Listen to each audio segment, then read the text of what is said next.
မင်္ဂလာပါရှင်မြတ်စွာဘုရားဟောကြားတော်မူသောကုက္ကုရဝတိကတုတ်တရားတော်လားကံလေးမျိုးနှင့်တတ္တဝါဖြစ်ပုံနိဗ္ဗာန်ရောက်ပုံဖြစ်ပါတယ်ရှင်မြတ်စွာဘုရားမှာ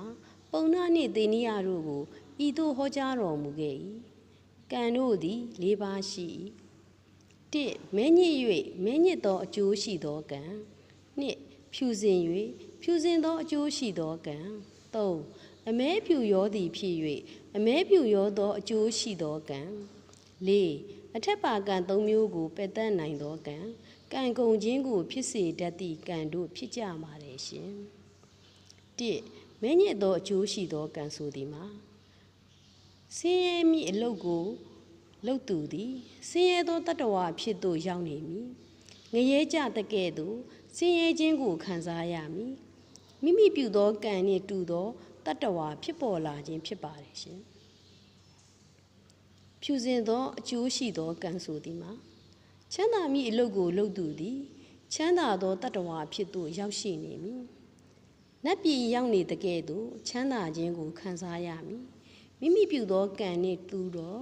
တတ္တဝါဖြစ်ပေါ်လာခြင်းဖြစ်ပါတယ်အမဲအဖြူရောသောအကျိုးရှိသောကံဆိုသည်မှာ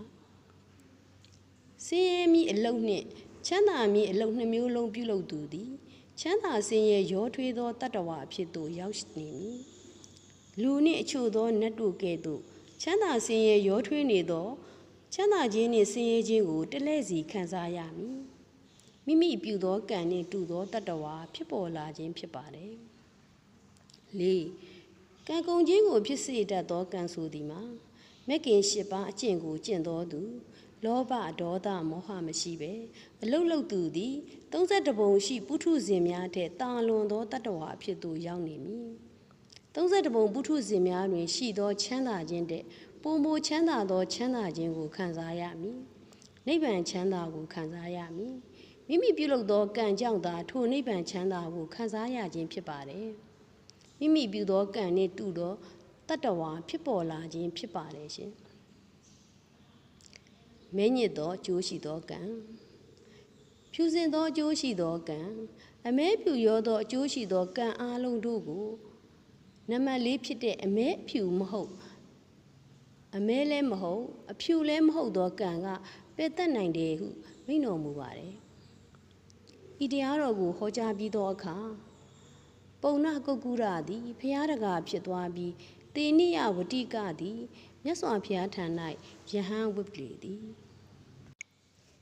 တရားချစ်ခင်သူတော်စင်ပေါင်းလို့ရှင်ကုက္ကုရဝတိတုတ်ကိုနာကြားရခြင်းဖြင့်ကံလေးမျိုးအကြောင်းကိုခွဲခြားသိရှိရပြီးကံကုန်ခြင်းကိုဖြစ်စေတတ်သောမဂ်ကင်၈ပါးအကျင့်ဖြင့်နိဗ္ဗာန်ချမ်းသာကိုရရှိနိုင်ကြောင်းသိရှိမှတ်သားရပါတယ်ရှင်